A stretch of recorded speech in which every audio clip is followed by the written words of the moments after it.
I'm MarzGurl. I'm JoshKnightTheFirst. And welcome to episode 124 of MokkoriPlay, the only podcast dedicated solely to all things City Hunter. On today's podcast, we're going to cover Season 3, Episode 8 of City Hunter, titled, Who the Heck is Rio? Even the college girl is smitten with the thrill. Why do we keep doing this thing so far apart every episode now? Because we have lives and we do this for free. That is why. We used to be so good about it. Yeah, and as time goes on, we get busier and busier. You yourself have had to stay up many nights this past week. That is very true. Thankfully, that should not happen again for a while. I would like to keep on this. I swear to God, I really would. Look, we just need to stop apologizing for it, really.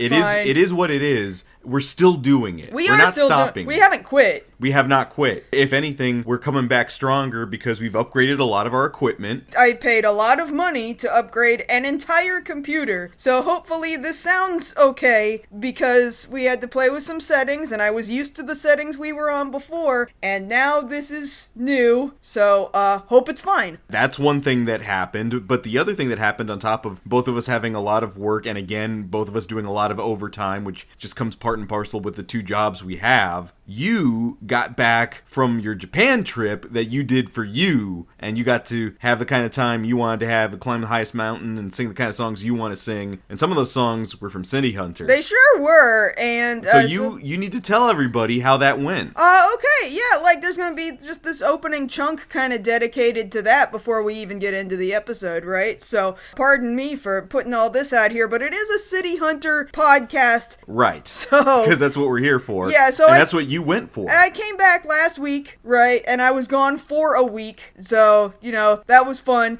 And, sometimes you just need to go do a thing for yourself, because if you don't do a thing for yourself, then somebody else is going to control all of your trips, and you're going to be like, I don't know why I'm doing half the stuff I'm doing. And sometimes more than half of the stuff you're doing. Sometimes you just don't get those trips for just yourself. And I got one. It was totally unplanned that during that same week, really it was happening for a month, but I wasn't there for a month, was a theatrical screening of the Netflix live-action City Hunter film. And it was only happening in 2 theaters in all of Japan. It was only happening... It was there in Tokyo and Osaka? And in Osaka. Right, okay. Yeah, and it was only in these 2 specific Aeon, they pronounce it Eon, I believe, A-E-O-N, cinemas. It's not even one in Shinjuku, okay? Yeah, so we were talking about that last time. That's a weird decision. Yeah, it's a weird decision. It's whatever. Elsewhere in the city, but fine. But it was real cool, because you go in there, and the costumes worn by Kaori and Makimura were there at that theater,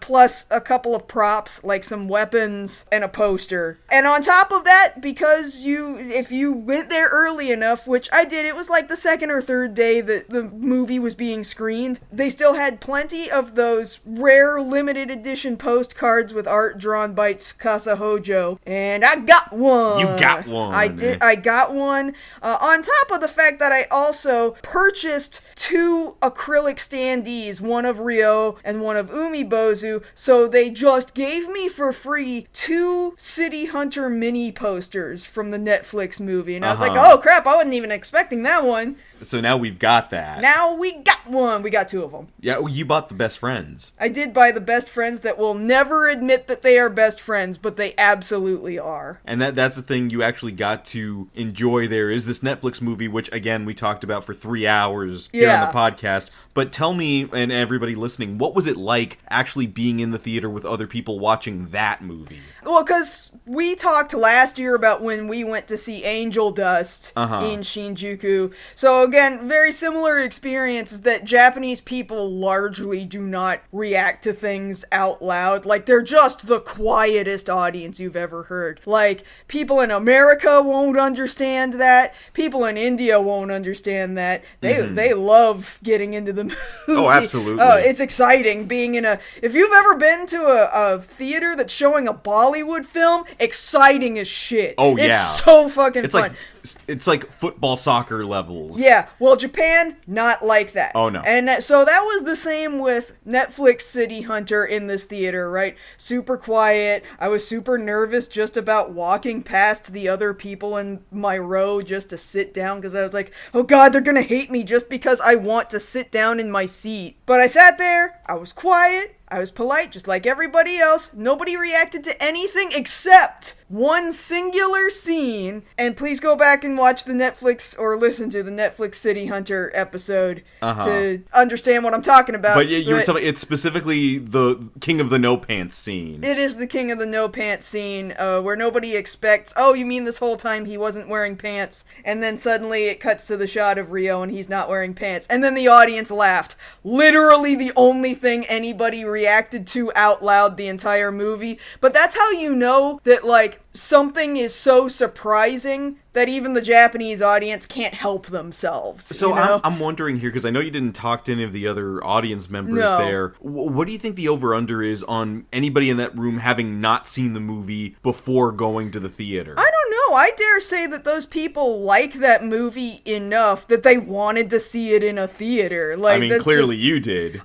I also believe that the woman sitting to my right, much like myself, was mouthing along the lyrics to Get Wild. Like, nobody feels like they can actually sing it out loud because that would be rude, but people will mouth it if they really want to get into it. Like when you're born, you're issued a copy of TM Network at birth. It's here's your birth certificate, here's your Honko stamp, and here's a copy of TM Network's Get Wild. Yeah. But I think that that's really cool that you got to do that. We're able to enjoy that for yourself, bring back some of that memorabilia, and just actually see, again, for 2 years in a row, a City Hunter theatrical experience. It's very there interesting. In Japan. You know, I was looking up tweets about it from Japanese people, and, like, there were a couple of people who were like, oh, can we have a, what do they call those kinds of screenings, where you're, like, allowed to make noise in them? Or, like, react. Like an audience response. Yeah, like an audience response. Screening. People wanted that for this movie. They wanted to be able to feel comfortable enough to laugh out loud and cheer and sing and stuff like that, right? Because it's just not like... Well, yeah, it's a very, normal human reaction. It's very communal to be in that setting and you want to laugh or you want to cheer or you want to sing along because, you know, there's a really notable needle drop. But culturally, they tell you, don't do it. It might be rude. But these are people too, okay? Right, yeah. And they want to be able to react just like anybody else. And I'm sure the filmmakers working on the movie want people to be able to feel like they can do that. Yeah. Which, to a certain extent, I think it's better that it was released on Netflix first, if only because people would have had the chance to do that in the privacy of their own home. It's very true. I agree. But then, on top of that, they feel like even after releasing it on Netflix, there was enough of a demand that people wanted to sit in a theater and watch it again and pay more than just a subscription to see this movie. Right. So, like, on top of that, I went and I saw a Japanese friend went out for dinner with him and a bunch of his friends that I had never met before. I had no idea he is very much aware that we do this podcast, okay? And he told everybody at the dinner table, oh, she's on YouTube? And I'm like, yeah, sometimes I do YouTube stuff. But I didn't realize, like, the thing he was referring to was that I cross-post this podcast over to YouTube. And he's like, yeah, she loves City Hunter, and her husband, they do a City Hunter show, and they call it MokkoriPlay. And everybody at the table was just like, oh. Like, they didn't know what to, because they know, like, oh, you just put a boner word in the name of your show. That's because we know what the show is. We know what's up. We've been doing this for a while. So I guess now that we know that you're listening to this, hi Hinoki. Hinoki-san, hello. Hisashiburi. Hisashiburi. I don't know that he's actually listening because we're speaking in English, but, you know, he knows that we do it. He knows that we do it. So I'll try and come visit next time. Yes, let's do that. Because he was asking about you the whole time. So yeah, that made me feel nice that he was asking about me even after all these years. Yeah. So yeah, that's how your trip went. Yeah, just the City Hunter part. Yeah, and did you go to Shinjuku at all this time? I went, oh, you know what? I didn't even mention that part. I did go to Shinjuku Central Park, right? Because actually Hinoki asked me, are you going to go to some City Hunter locations? Like, for example, Shinjuku Central Park. And I was like, I don't oh, maybe. Because I couldn't remember whether or not I had been there before, like when I was in college, because my college was also in Shinjuku, and my friends and I would just walk around to various nearby parks or whatever, and I genuinely couldn't even remember if it was something I had done, but I definitely had never done it in the context of, oh, City Hunter sometimes, like, Ryo sometimes comes out here, and shit happens for you guys here. Listening, that's the park where most every other episode happens, where they have to go stop and sit and talk in a park, where they're getting shot at in a park. That's the park. Yeah. And then he asked me, well, are you going to go to Kabuki-cho? And I was like, well, I've been to Kabuki-cho. Yeah, that's a been there, done that. And they were like, are you going to go again? Are you not scared of the Yakuza? Like, they were serious. They asked me in all seriousness, you're not scared of the Yakuza? And, like, me having other personal things happening in my life that have involved Yakuza-related shit, in the back of my head, I'm just going, you know, kind of not really anymore. Yeah. Anyway, that's the City Hunter related shit. No, now we're going on to more City Hunter related shit. No, I mean, I'm from my trip. Your personal City Hunter I related. need to stop it somewhere. Otherwise, we just keep going. All right. Well, we'll shift now. Yes. Back to our regularly scheduled programming of talking about City Hunter 3. And this week we are talking about a young girl of 19 whose name is Hitomi, who in this episode, she very much wants to experience the life that Ryo and Kaori lead, but only up to a certain point. And so we start off this week's episode inside of Hitomi's apartment, which I guess she has by herself, seemingly, a little small hole-in-the-wall apartment. She's watching what we can only assume is an American detective movie, which if you look at the background on her wall, she has a poster of the same detective that she's watching in front of her right now on the TV. I think the name on the poster, the name of the movie is... A Detective. A Detective. A Detective. A very original title. It's great. But also, there is another poster. Yeah, so this is the crazy thing. So we now, doing this podcast, we own all of the Discotek releases of City Hunter. Right. And specifically for this set, for City Hunter 3, there's very specific box art of Ryo and Kaori kind of looking like... In evening wear. Yeah, right. Like Kaori's in a nice gown with jewelry and stuff. And Ryo's in a tux. And he's holding his gun, and he's got his arm, like, across her body. Yeah. Like, he's standing behind her with his arm wrapped around the front of her, okay? So we see Hitomi here in her room, you know, really digging this detective movie, and if you look over her left shoulder, there's that same poster, just slightly different posing from Ryo and Kaori, but it is absolutely Ryo and Kaori. They're in the same position, but Ryo's arm holding the gun is now out instead of being across Kaori's body, so it's out to his right side, and Kaori is, I don't know, her hand is a little bit different. She's holding her snub nose. But they're wearing the same thing, they're facing the same direction, their bodies are otherwise positioned in the same place. It's the same poster, and I'm sitting here going, where did you get this City Hunter poster from? Right. What is going on? So, we've talked about this before. In World, the better part of Shinjuku, or the underworld, is aware that City Hunter exists, but not everybody knows how to get a hold of Ryo, even though his number is out there, and not everybody knows what he looks like. But for some weird reason, this girl, this 19-year-old college girl, has a poster of our protagonists. Where the hell did you get that?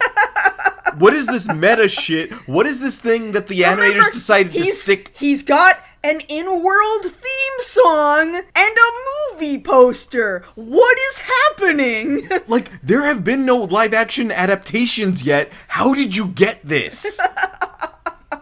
How did you go into the future and get the print that Discotek would eventually kind of sort of use and put that on your wall? Incredible. Just incredible meta that, like, you have to be looking for, like, a whole 3 to 5 seconds. But we couldn't, you can't not miss it, because it's like, I've been staring at this cover. You can't miss it. Yeah, you can't ignore it. It's just there, and it's clearly them. Like, I'm at a loss for words. Well, we kind of have to take a screenshot of it and then put it directly next to the Discotek box art. Yeah, because that's crazy. Because that's their official artwork. Yes. And so this girl, she's obsessed with detective movies and detective stories, and her takeaway from it isn't just, oh man, these are so cool. She's gone to the point of, I need to hold a gun. I just really need to hold a gun. I need to hold a gun so bad.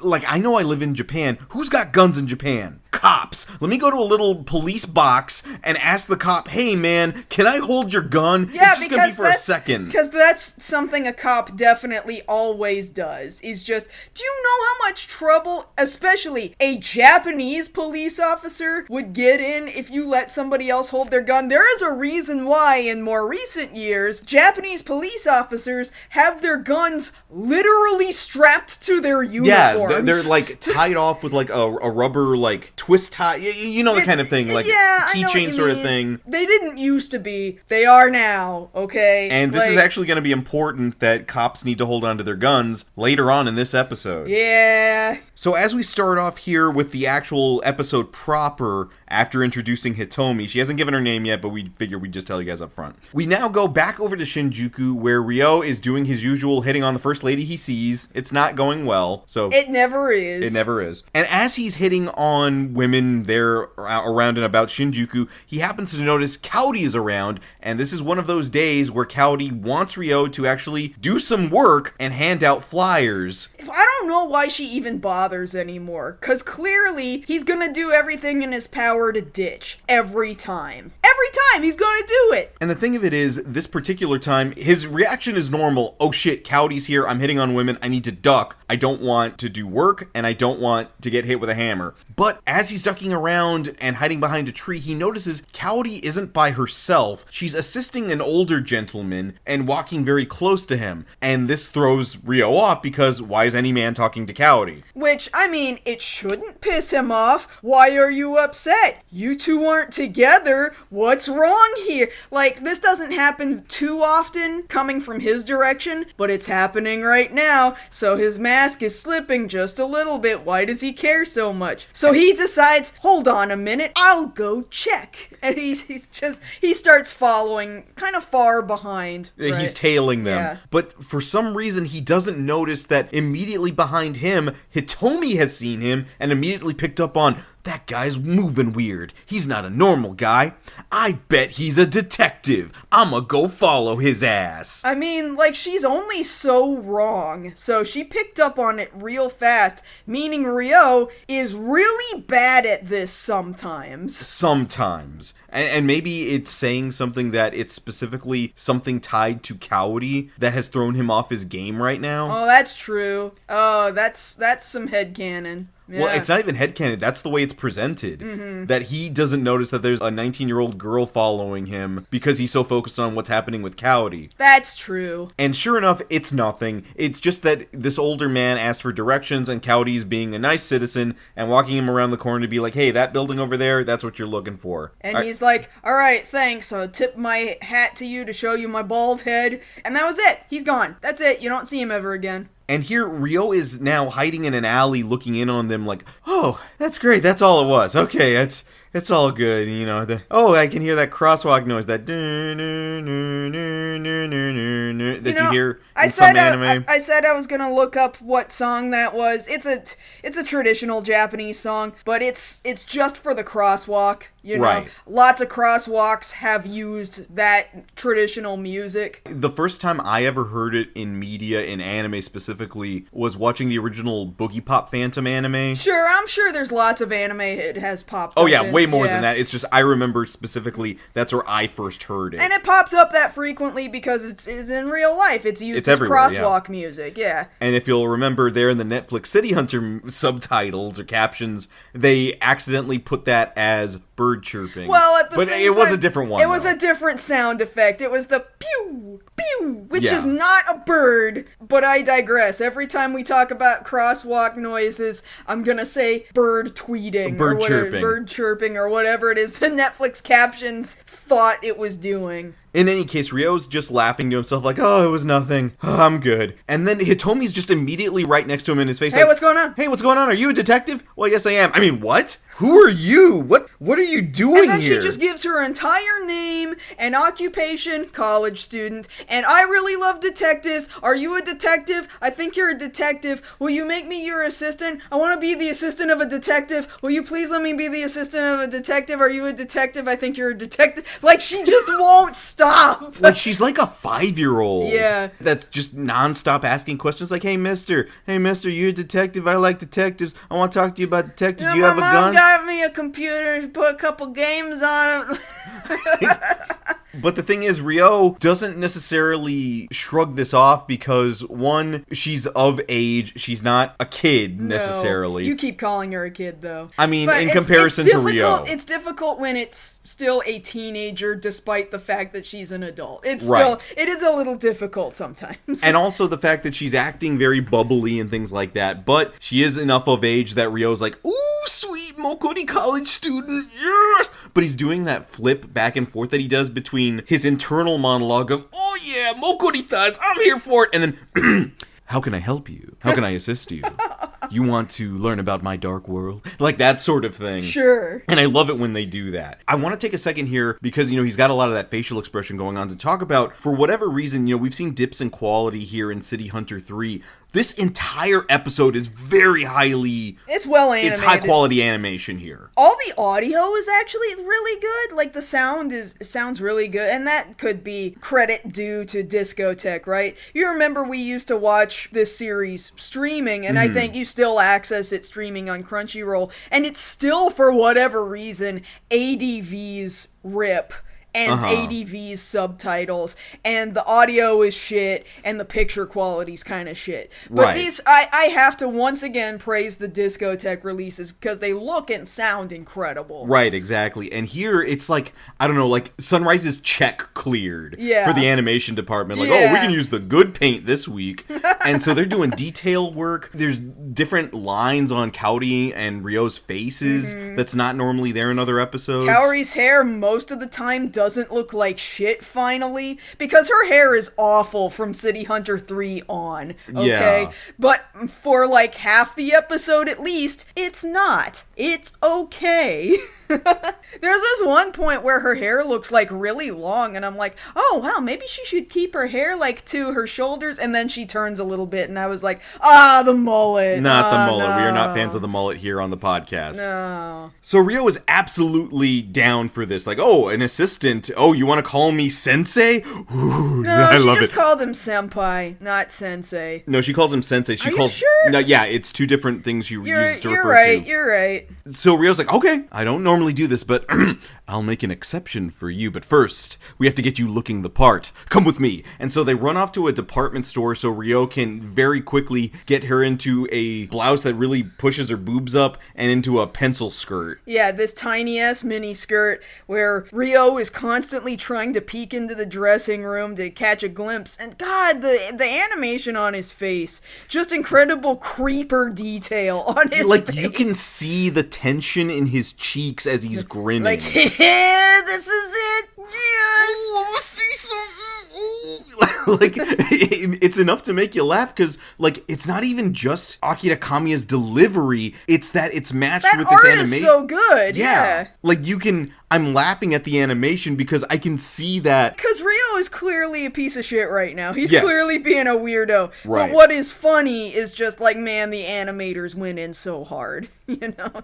But while Rio is trying to get Hitomi into this new outfit, Kaori is back over at Cat's Eye, and I want to talk about her outfit right here. Yeah. 'Cause she's in this, like, full turquoise number. Like, to me, it's like a leather jacket and leather pants. I don't know if they're leather, but definitely it's this whole, I don't know about a sports suit. No. Like, She's like wearing blue, turquoise. It's like a leather jacket, the cut of it, and then the pants match. I don't know, the jacket almost makes me feel like it's a windbreaker. I'm not I don't know. sure. I don't know a lot of windbreakers that look like that. It's Like, difficult some of them to tell did. when it's a drawing. It's difficult. Just to me, that's the vibe I got.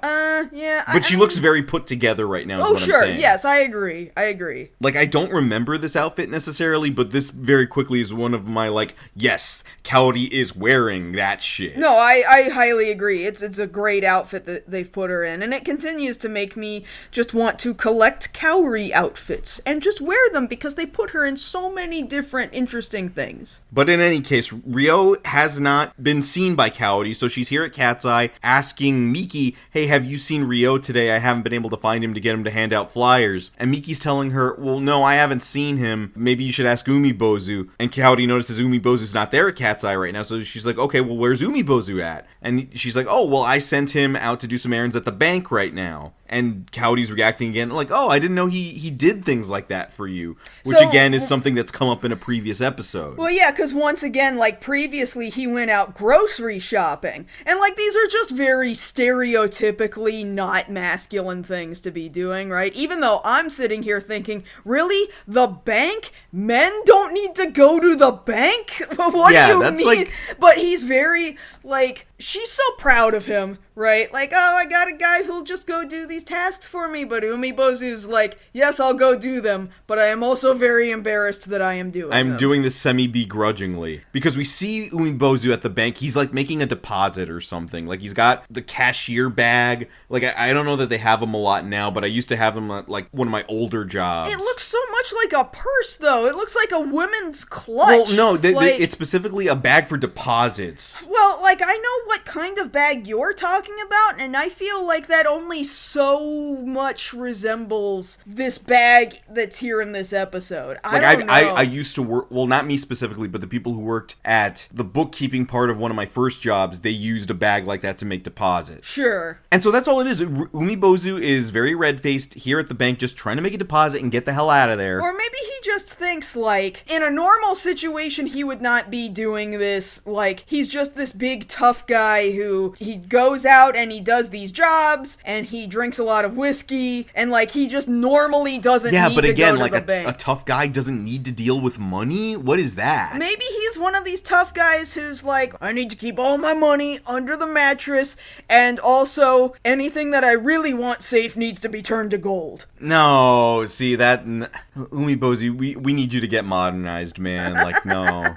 Like, a couple of years are gonna start using your debit card. Like, it's gonna be fine, man. You're not gonna have to worry about it that much. No, Japan's gonna remain a cashless society for a long time. I don't think that's Maybe gonna he'll happen. feel better using a credit card. A card. cash society for a long time. But it just so happens that as Umibozu's trying to leave the bank and get back to Cat's Eye, this is when Ryo is walking up with Hitomi, and Hitomi clearly sees Umibozu coming out of the bank, and she's like, oh, look at that suspicious guy over there! And Ryo's like, no, it's cool, but he's not fast enough to get her to stop yelling about it. Because all Ryo is able to do is acknowledge, oh, I see who you're talking about, and before he can explain anything, Hitomi immediately jumps to, oh, it's like everything I see in my world in the detective movies, he's a bank robber! And I'm just gonna start screaming about it with absolutely no evidence of any of this shit. Look at that guy over there! He's big and he's stealing money from the bank, and everybody starts running over to stop him, including multiple cops. I think I counted, what was it, like 17 cops. So they all jump, like, dogpile him. Yeah, and they don't take him down. He's still standing up. Oh, yeah, it takes at least 17 of them that I could count. Yeah, you can't tell who's behind him. Right. You can only see from the front. This is just 17 from the front, so there could be more behind him trying to take him down. Right. And Umibozu's just like, what? But I didn't even do anything. I was just exchanging money. I'm leaving. I didn't do nothing. And Ryo's like, no, dumbass, that's my friend. I know him. All right.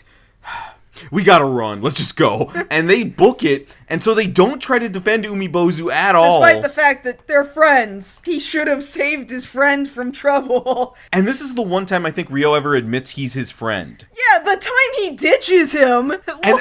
And the thing is, Umibozu can see this is what happened. He can see Ryo, and he can see Hitomi. He knows Hitomi's the one that just called the security guards on him. Just Karen'd the fuck out of a creepy-looking man. Oh, God, she did. Yeah, she didn't know what was happening, and she just Karen'd the fuck out of him and started screaming, yeah, this guy that I don't know, that I haven't never seen before, and I didn't see what he was doing before.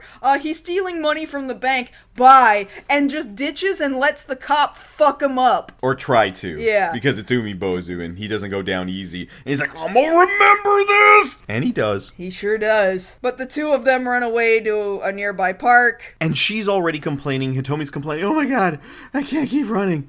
I can't keep doing this. And Ryo is like, what do you mean you can't keep running? I thought you wanted to be my assistant. You're gonna need more stamina than this. And somehow, Umibozu was able to get it all straightened out with the security guards there at the bank. And the first thing he does is he goes straight back to Cat's Eye and immediately tells on Ryo to Kaori. Kaori's just like, excuse me?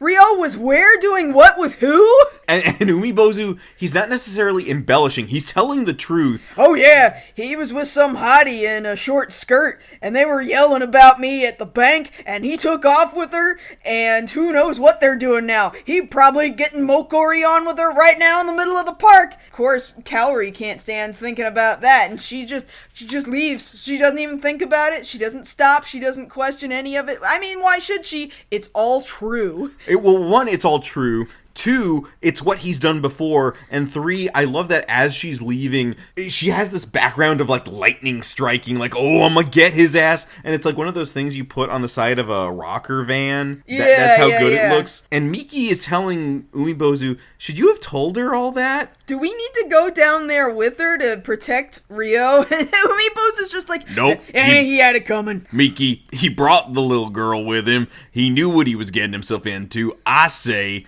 let him get hit. Which, to be fair, I agree. No, we agree.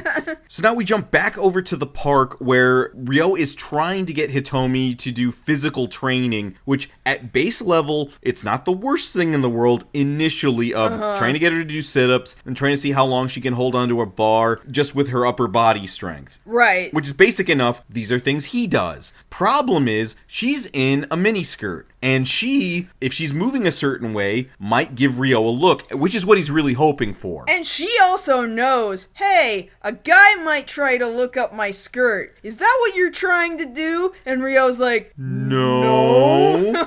Here, I'll turn around for a second. And he only lasts about like a 9 count before he tries to look and then gets kicked in the face. And then when it comes to holding her body up on a vertical bar, just with her upper body strength, he's not really trying to look up her skirt because his face is actually like at butt level. Well, at about thigh level. So he can't really look up it unless he squats down deliberately, right? But he's kind of just admiring the view he's got at eye level, which is, ooh, them Mokkori thighs, yes. Unfortunately, Kaori has picked up on their location very quickly. So even in the middle of her holding on to this bar, Kaori's coming in with her hammer. Ryo's like, oh no, everything's going sideways. But Hitomi suddenly in the middle of this has lost all grip strength and she lets go. And before Ryo can get hit with the hammer, he gets sat on the face. Yeah, like she falls on him. They both fall to the ground, but now he has a face full of ass. And he's like, it hurts, but I'm happy. And Kaori doesn't even get a chance to hit him. Like, he's already in pain, but I mean, I think she should hit him anyway. I think she should have done it anyway, because now he's got a face full of ass. So, yeah, he's got a face full of 19-year-old ass. You know he's getting what he wants. And he just said he was happy. So now that everybody's here in the park, Kaori is chastising Ryo like, hey, we don't have any work right now. What makes you think you can afford a second assistant? This is stupid. Why are you doing this? I'm hungry. I'm your already assistant. I'm in love with you. I didn't just say that out loud. Why are we doing this? And Hitomi is interrupting her like, no, I'm sorry, senpai, this is my fault. I brought him into this. I love what you guys do. Please let me be your kohai, be my senpai, please. And anytime... she put out the word senpai. Oh, what am I gonna do? Tell her no? I guess I can't do that. Because Kaori falls for that shit every time. Yeah, she's pretty easily buttered up herself. Maybe that's because she only gets buttered up so often. And it's only right here at this moment, we're a good chunk of the way through the episode, like we're almost to the halfway mark here in about maybe 20 seconds. Right. It's only now that we're about to be made aware of what the problem is for the episode. Because there are 2 guys in a car that have been following Hitomi and Ryo around, and one guy here with a mustache has pulled a gun from behind a tree and is aiming at them, and in sequential order we get the 2 most notable sound effects. We get the and the of danger being noticed and then Ryo's super hearing kicking in. And, like, the guy didn't even hardly move his hand with the weapon in his hand, but Ryo could hear it anyway. He just hears silent gun and immediately moves to tackle both women out of the way of wherever this gun is being pointed, right? So he throws them off of this park bench and the bullet goes through the back of the park bench. And so now Ryo realizes, oh, somebody's being targeted now, so now there's a problem. And I love that right here, Kaori doesn't freak out like she did in previous seasons. She's immediately like, Ryo, who was the target? Like, she's immediately on that shit. Meanwhile, Hitomi's like, oh shit, this is fucking cool. Like, you're taking this in the complete wrong way, little girl. Like, this is not what's happening. You were just shot at, alright? Like, this is real right now. Yeah, but she's so blown away by the fact that it's real. To her, it's kind of incredible. So long as she doesn't die, I think she's having a good time. So the wisdom here is that, okay, clearly we've all been shot at. We can assume we were all shot at right now. We need to go back to the apartment to protect the 19-year-old. So they take her back over to their apartment. Which they often do. But no sooner are they there that Ryo and Hitomi immediately leave to go get her stuff from her apartment. And while they're out, Sayako shows up at the apartment while Kaori's there just cleaning. Right. If Sayako shows up, you know that she's doing so with an ulterior motive. She's not there for nothing. She's like, oh, Kaori, I'm just dropping by. I was in the neighborhood. Kaori's asking, oh, so what's going on? And Sayako's like, oh, nothing. Bullshit. But yeah, nobody believes this. Nobody at this podcast believes that. I can't even believe Kaori is not questioning, like, yeah, I know that you need something and this is bullshit. So she just kind of gives Sayako all these answers to a bunch of questions about, oh yeah, like, we got a new client now, and like, we just got shot at the park. Oh really? What park was that? Oh, it was the one outside this bank. Oh, thanks. Hey, I gotta go. See you later, Kaori. Like, she just gave over the information that Sayako wanted. And Kaori's just like, huh, I wonder what she wanted. Like, really, Kaori? Like, this directly affects your bottom line. Like, at this point, I think it's foolish of Kaori not to realize that when Sayako does this, neither one of them makes money. Right. Like, Kaori doesn't realize that Sayako is directly taking out of their pocket every time she does this and makes Ryo work for free. Right. She just swoops in at the last minute and takes all the hard work, all the credit for the hard work that Ryo and Kaori have already done. She does up my save. Yeah, my save. And, like, she didn't used to be that way, but she's gotten particularly bad about that, like, towards the end of Season 2 and, like, all of Season 3. Yeah. Every time she shows up, that's what it is. It's toned down now how much she asks Ryo for favors in exchange for Mokkori things that she never makes good on, and instead it has switched over to, I'm just gonna be sneaky about what I want and then just take it when nobody's looking. Like, she's just changed her game plan at this point. So she's just left the apartment. Meanwhile, Ryo has picked up Hitomi's stuff, hoping that maybe he'll catch a glimpse of her underthings or something. They load everything into the car. It's like 10 days worth of clothes, which is surprising that it fits in the Mini Cooper, which Hitomi at least recognizes, oh, this is a Mini Cooper, isn't it? I love cute cars. Which, by the way, to the guy out there who said to me in response to an episode of this podcast, by the way, Ryo doesn't drive a Mini Cooper. This was made by whoever the fuck owned Mini before Mini did. Bro, they just said the words Mini Cooper out loud. Shut the fuck up. I'm sorry. I'm sorry. What do you mean? Oh, I guess you did do your research. Yes, I just looked at the car and also listened to what the characters said out loud with their mouths. What are you talking about? I'm so upset. Anyway, so they're here in the car. Hitomi's talking to Ryo about, yeah, I'm not great with cars. I just got in an accident recently. I hit a Subaru. That didn't go well, so, you know, I'm not great with cars. And then she just kind of left that conversation dangling there. She just kind of clammed up for a second. Yeah, there's like this awkward couple of beats where nobody says anything, like, oh, what do you mean you hit a Subaru?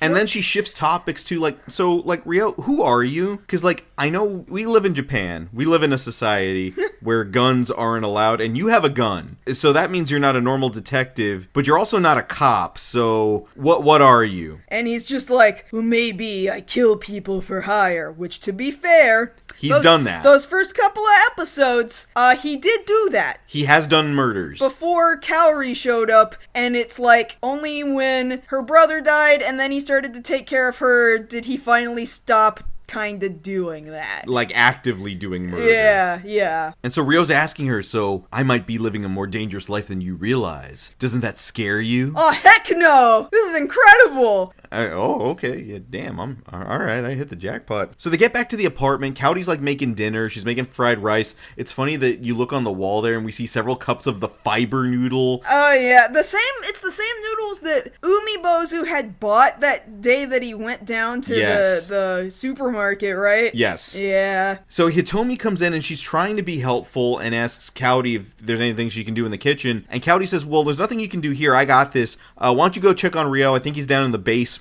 Which is the shooting range. So she goes down there and Rio is just all blam, blam, blam, blam, blam, blam, blam. He's not really expressly trying to target for any particular part of the body of this target. He's just kind of all over the place. And I think he's really just doing it to just be loud and obnoxious and kind of dangerous sound. Kind of for show. Because here is kind of where we get the lesson of the episode. If anything comes close to being a lesson, is that he's trying to get Hitomi to realize what's really involved with being who he is, being city hunter, being a sweeper, being in the life. Yeah. And so he's down there firing wantonly, wasting a ton of ammo. Mm-hmm. And Hitomi's like, oh my god, he's so cool. Oh, he's got that big ass gun. Oh, hey, you want to see this gun? I can hold it? He just straight up offers her his gun. The .357 Magnum. Which is not the first time he has done that, but usually when he does do it, it's for a purpose. And it's usually to spook people. Because he knows that the people he's handing his gun over to are not necessarily prepared for how fucking serious this thing is. Right, exactly. Mm-hmm. And the thing is, she's starting to notice the dichotomy because when she sees Rio initially firing, he's in locked-in mode. Sure. And then as soon as he notices she's there, he goes back to, hi, like being jovial and things like that. Mm-hmm. And so once she gets the gun and she's like, wow, it's heavy. Can I fire it? And he's like, yeah, you can go ahead and fire it. I just need you to know something. That gun has saved my life more times than I can count. But I've also used that gun to hurt people. Just as many times. And she actually gets it very quickly. Like, I don't think I can carry that weight. Yeah, you can have it back. It's fine. And she's not actually scared of it. She's just like, oh no, that makes sense. Okay, I'm good.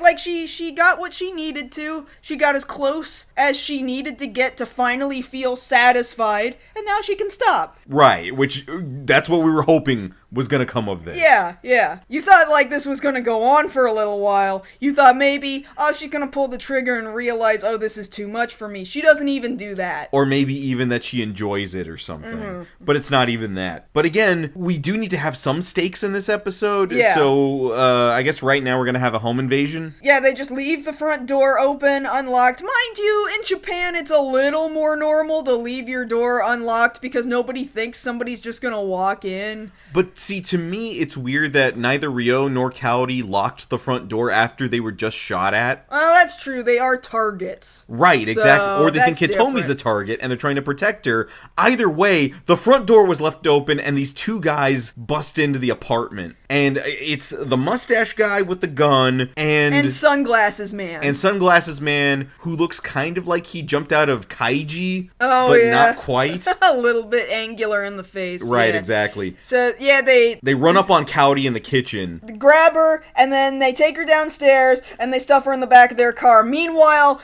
Rio is like, oh my god, I gotta get up here. He told me you stay down here in the basement. What's crazy about that, though, is, Cowdy is on the 4th floor. Yeah, and he heard this shit happening from 4 floors down. In the basement. Yeah. Which, I think we've established that it's the 1st floor, the garage, and then the basement's under that. Oh, yeah. I think you're correct. And somehow Rio was able to hear the 2nd Cowdy was in danger. And he runs up there and he actually sees, shit, they took the elevator. Now he has to run back. He ran like 6 flights of stairs. Yeah. And then he's got to go back down to try and go after her. And meanwhile, Hitomi is just feeling fucking useless. Like, there's got to be something I can do. Wait a minute. I have a plan. I have a concept of a plan, and somehow she got a hold of the keys to Cowdy's Fiat. I bet you they just have, like, a key ring up on the wall. I guess, yeah. And so Ryo can't get to the garage fast enough as these guys pull away in this, like, import car. Like, we looked it up at the end of the episode. It's a French car that I had never heard of before because it's a French car, and we don't import French cars over here. Citroën. Yeah, I've never heard of that car before. It's spelled Citroën, but the E's got 2 dots over it, so it's like You know what? Okay, what does Wikipedia voice guy say the pronunciation of this car is? Citroën. Citroën.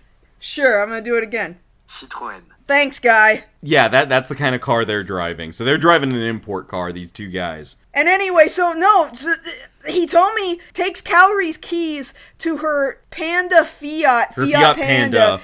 Which, I don't remember how often this has been, but the Panda now has the steering wheel on the left-hand side. Like, has it always been there? No, I don't think so. I don't remember. It doesn't matter. So, she's like, alright, I've got the car. Ryo, get into the passenger seat. Let's go. He gets into the passenger seat, and she's like, alright, I'm gonna floor it. And it's like my favorite, I think I brought this up before, it's like my favorite one-off Bob's Burgers joke of Gene on the motorcycle game, yeah. And as soon as it starts, beep, beep, beep, he immediately runs Makes it into a hard left into the wall. This happened to me also in Just Cause 3. I have a Twitch clip of me doing this. I had to, like, craft a mini plane, a mini helicopter. A helicopter plane, something or other, glider thing, okay? And I had to take off from a cave in a mountain, and I could not steer this thing to save my life, because I had to build this thing, like, 5 times. Alright? And, like, I flew it out of the cave and immediately went left and hit the mountain wall and had to start over. That's one of my favorite jokes of, like, immediately, let's go! And just immediately wreck the car. Kaori's gonna be pissed about that. You know, she's never pissed about that the whole episode. Maybe she never knows. Or maybe it came up after the fact. Well, no, because we go back to the apartment after this. I guess. What do you mean you wrecked my car? Like, this never. Yeah, this that never came up. Comes up. Well, anyway, now they gotta switch to the Mini Cooper. So, like, sorry.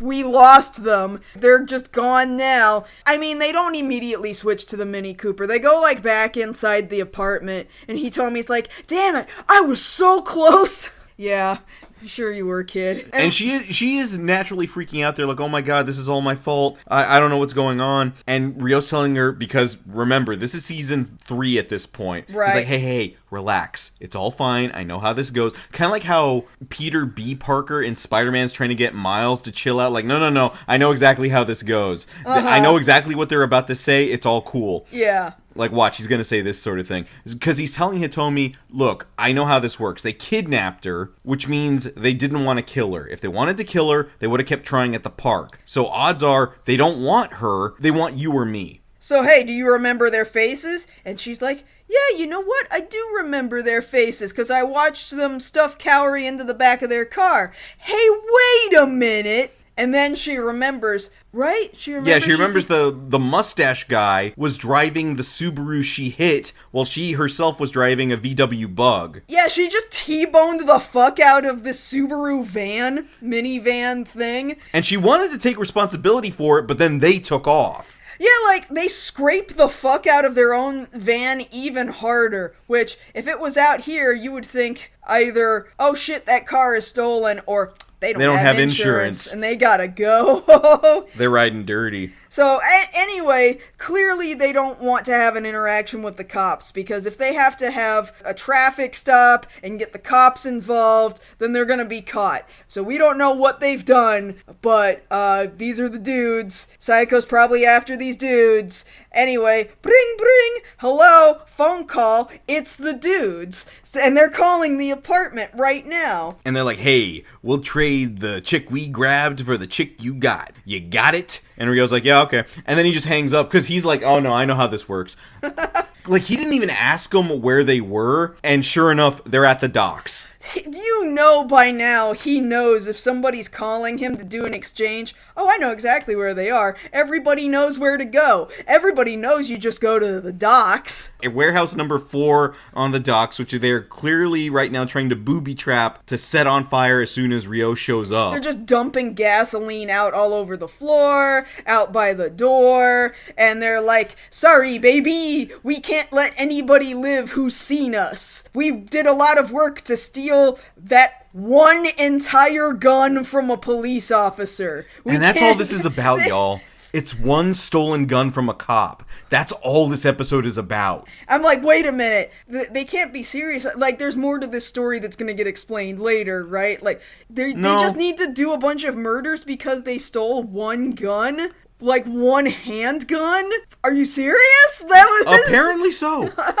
So Ryo and Hitomi get in the Mini to head off to the docks, and we have this weird, like, Empire Strikes Back moment where Hitomi has decided to dress up in Kaori's gorilla battle gear that she wears sometimes. Yeah, and she's like, hey, I can really feel the power when I wear this thing. And Ryo's like, you know, you didn't have to wear that. I know. And that's how that goes. And it's like, well, wait, why did you let her? How did she? She's like, no, I can feel Kaori's strength and bravery when I wear this. And I was like, you've known Kaori for maybe 4 hours. Yeah. Like, this is a little much. I don't know how you're reading that hard into it, but okay, fine. Because she's so into whatever the fuck this detective mystery is. She's seen so many movies and she's like, I've never done something so movie-like in my entire life. This is her thinking she got a Make-A-Wish and she's not dying. That's what she thinks this all is. So they get to the docks, they find the cracked open door of warehouse number 4, where Kaori's in the back like... With tape over her mouth, yeah. And they get in there and they get the tape off her. It's a trap! Close the door and let it burn. Set it on fire. Yeah, they just strike a match and there goes the warehouse. And they're somehow not dead yet. But there is a lot of smoke now and there's fire. So, you know, that sucks. And so Kaori's like, oh no, we're about to get fried like barbecue. What are we gonna do? And Ryo's like, I know exactly what to do. Hitomi, take off your pants. He's joking, which they don't really have time for, but genuinely strapped to her pant leg is a pouch. And in the pouch, she just decided, wonder if I'm gonna need this grenade later. And she just stuck this grenade into this pouch before she left the apartment. And apparently she didn't know what it is because she asks, hey, I knew to grab this. What is it? And I love right here, you don't see a lot of this in the show. There's this great animation of Kaori and Ryo literally falling to pieces. Because they're just so thrown off by it. Like, usually you would see them fallen over awkwardly. Like done a pratfall. Yeah, in this very anime sort of way. But I like the falling to pieces. Like, this is very Looney Tunes. Yeah. Regardless, well, now Ryo sees, okay, we've got this grenade to work with, and now we can grenade the fuck out of the door and just walk out of the building like fucking badasses. Because somebody watched, like, an Arnold Schwarzenegger action flick or some shit, okay? Somebody watched RoboCop. Or somebody watched RoboCop, and here they come out through the flames. And the two dudes were just out there like, hey, look at the size of that fire. Yeah. You think they're dead? And here they come walking through the fire like, shit. Ryo immediately disarms the one guy. Which one? Is it the mustache guy or no, sunglasses guy? Sunglasses guy, He disarms sunglasses guy. He socks mustache guy. Then Sayako pulls up. Like, here I am, taking my sweep. Of course you are. And what I think is weird, because this doesn't normally happen, is Sayako hits Mustache Guy again to knock him out, and Mustache Guy hits the camera. Like, if this is a show... he's breathing on the lens of this fake-ass camera. Yeah, you see the puff of breath. Condensation. Yeah, condensation here on the glass of the camera that's not here because this is an animated show, and he slides down. And I don't think they've ever done a fourth wall break like that before. Quite in that manner. Yeah. No. What I think is worse is that both of them are now basically incapacitated, and Sayako has decided, I'm gonna wait a little bit to arrest them, and instead I'm gonna monologue about how it is I was looking for these guys, and go walk up to Ryo and tell them about, yeah, these guys stole a gun from a cop, and I just really wanted to find them. That's the whole... You remember last episode, the explanation was, oh yeah, there were these pirates, and they stole this treasure, and they sunk it somewhere off the coast of Hawaii. And it was for a bioweapon. It was for a bioweapon. This time it's, oh, they stole one gun from a cop. They stole one gun from a cop, and I needed to trace the bullet that was shot at you from the park. And I was like, yeah, that's it. And that's it. That's all it was. She actually did kind of legitimate police work. It's just really shitty that once again she used Ryo and Kaori without telling them for free labor. Yeah. But meanwhile, like, you know, she's monologuing about, I just needed to find the stolen gun. And, like, the guy's like, wake up! Well, okay? Sunglasses guy gets up, and he's like, never gonna catch me, coppers. In fact, I'm gonna come after you. For the first time in, I don't know how many episodes, Sayako actually remembers, oh yeah, the thigh knives I carry. I should use those. And she chucks her thigh knife, she's got like 4 of them, to pin the guy to a wall nearby. But dude is smart enough to at least pull one. Right. And chuck it back at her. But Ryo shoots it out of the air. So, like, everything's fine. We never learned these guys' names. They were never named. It doesn't matter because they literally stole one police officer's gun. That was the problem. And they didn't want to get caught because some dumb teenage college student accidentally hit their Subaru with her Volkswagen Beetle. And that was what was going to get them in trouble. So here's the thing about it is, like, if they had just left it alone... They would have gotten away. They would have gotten away with it. Sayako said that I lost them, but then they shot at you, and I got lucky. And so we know where that happened now, and I was able to trace the bullet, and sure enough, that was a missing police officer's bullet from his gun. They fucked up so hard, they would have gotten away with it. That's running it back and dunking on your own basket is what happened. Yeah. And really, when you break it down, yes, we actually see Sayako do a little bit of police work here, but story-wise, it's only so that Hitomi can see her doing this and immediately shift her focus away from Kaori and Ryo, now over to Sayako. Well, I was wondering the entire time, like, when she ran down to the Koban, to the police box, to ask a police officer if she could hold his gun, I'm sitting here wondering, why don't you just join the police force? So now here she is talking to Sayako, like, oh my god, I've always loved lady cops. Will you please teach me how to be a lady cop? And I'm like, well, are you gonna do what you need to do to join the police force? Because that's all you really need to do. And we don't know exactly what Sayako did beyond a certain point, because all we know is, we assume, because it's night right now, it jumps to the next day, we're back at the apartment, and Sayako is now dropping off Hitomi, who's now dressed more like Sayako, and saying, oh, here you go, Ryo, I've taught her everything I know, and Ryo's already kind of aware, wait, when you say you taught her everything you know, did you just teach her how to be manipulative? And sure enough, the second he says that, Hitomi's like showing off thigh. You want to see my thigh? You want to see my thigh? You want to see my thigh? Here's my knee to the face. Why did you do that? He didn't do anything. Like, that's entrapment. Yeah. And then she now has thigh knives that she's chucking at Ryo. And she comes pretty close. She's actually pretty good with them. Yeah, she learned that real quick. Oh, I was actually trying to miss. Woo, woo, woo. Flying through the sun. And then Kaori's just there. Like, you deserve this. And that's the episode. I mean, it's not a bad episode. No, it's not. But it is like, oh my god, the problem was just that one gun got stolen from a cop. That is not worthy enough of, like, anything. And the only reason any of this happened beyond that is this girl could not separate fantasy from reality. I mean, once you actually get her to hold a gun, she finally was like, okay, that's pretty cool. And she was okay with that. She's done with it. She was, but then immediately after that, she wrecked a car and took a grenade. So I don't know how much she actually learned. That's true.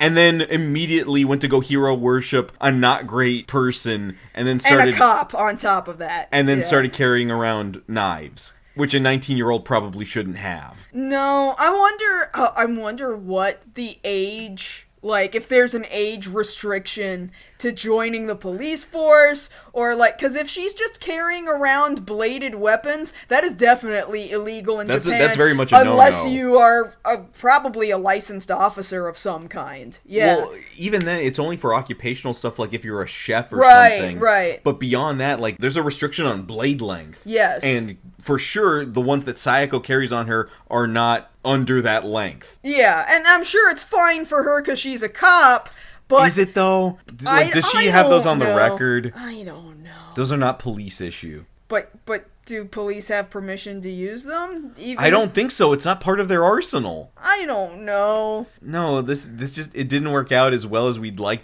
Like, you want to say this was wrapped up in a nice little bow, but it's really just this girl needs a reality check bigger than this. I almost feel like she needs to, like, get winged in the butt or something by what? Like get just shot? Get winged. Oh, yeah. Okay. Yeah, like if she shot gets in a cheek. Yeah, okay. Get shot in the meat, that way it'll heal, but she's like, oh, that's smart, I'm never gonna mess with that again, like something to make it more real. Because even when it was real, it was still fantasy to her. She wrecked a second whole ass car. It wasn't even her car. It wasn't even her car. So, and you know what? Nobody was mad at her for it. Like, does she even have insurance? Well, surely she wasn't insured on a different person's car, so no, unless Kaori has insurance for a second driver for anybody else who might drive that car. So, like, what is the balancing part of this episode of, like, she's wrecked this car, she's tried to take another officer's gun, she had a live grenade in her pocket, and her reward is she gets to throw knives at this guy. Yeah, she thinks she won the lottery, honestly. Yeah. So she learned nothing. No, she thinks this is great. And there's nothing keeping her from coming back. But she doesn't come back. But she doesn't come back, like every other girl we've ever run into. She never comes back. So next week's episode of the show is a weather girl that Rio is trying to help out.